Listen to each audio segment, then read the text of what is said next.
Facebook లో పరిచయమైన యువతి మాటలు నమ్మి విశ్రాంత ఉపాధ్యాయుడు 1.09 కోట్లు కోల్పోయిన ఘటన బాపట్ల జిల్లా మార్టూరు మండలంలో వెలుగుచూసింది.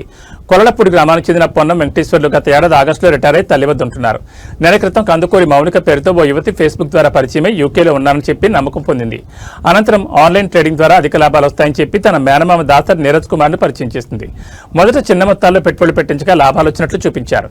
దీంతో నమ్మకంతో వెంకటేశ్వర్లు పెద్ద మొత్తంలో పెట్టుబడి పెట్టారు. తర్వాత హర్ష అనే వ్యక్తిని అనలిస్ట్ గా చేర్చి గ్రూపుగా మోసం చేశారు.